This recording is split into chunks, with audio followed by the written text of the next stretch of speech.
Hi, I'm Mike Brewer, pastor of the Blue Ash Presbyterian Church, and this is Mike's midweek message for September 2nd, a 4 or 5 minute dose of my out loud ponderings that may perhaps give you some food for thought or some encouragement or some challenge to help get you through the week.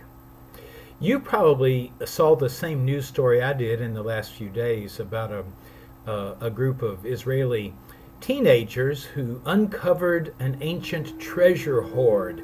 They were working on an archaeological dig, doing national service before enlisting in the Israeli military, and they pulled out a vase, a jar, a clay jar, with hundreds of gold coins in it, perfectly preserved, dating back over 1,000 years, the archaeologists say.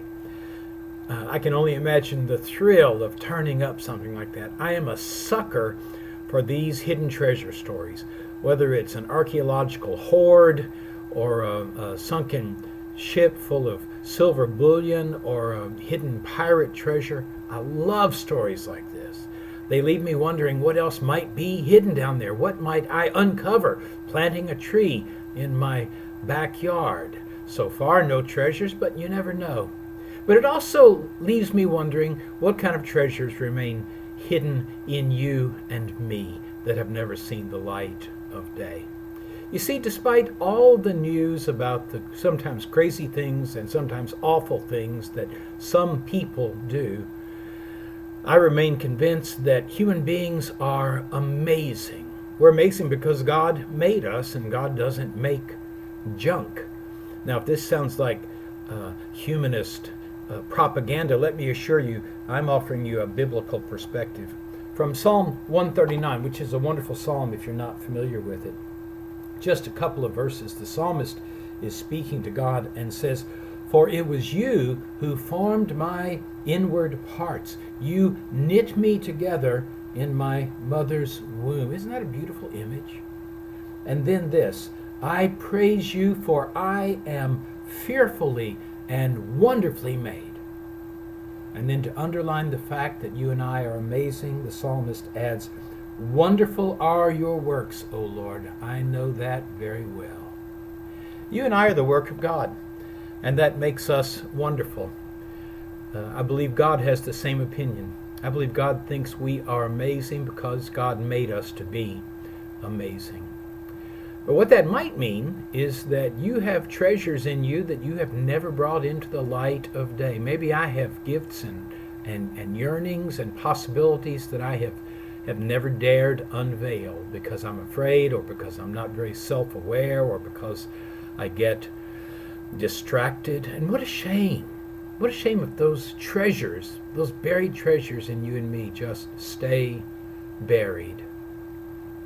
Oliver Wendell Holmes, the great jurist, once said, "Too many people die with their music still in them." I think that is too often true. We die with our music still in us, our songs unsung, our treasures unrevealed to the world. Those gold coins at the Israeli dig had been in the ground for 1,100 years. What if nobody had ever turned them up? What if they just stayed there forever? What a waste. What a loss. Oliver Wendell Holmes went on to say that too many people spend their lives getting ready to live, and then one day they run out of time. So, here's what I'm thinking. If you have some gift you haven't used, if you have some talent that you believe is worth honing and tempering, if you have some yearning you've always wanted to do, something you've always wanted to try, why not now? Why not take the risk? Why not do a little digging and see what kind of gold is tucked away in you?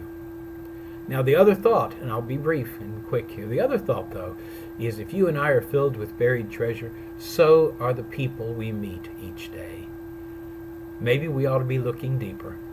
Instead of judging folks by first impressions, maybe we ought to dig a little and try to figure out what kind of treasures are hidden in the people around us, what kind of amazing things God has knitted into their inner being, just waiting for somebody to awaken it or recognize it or welcome it.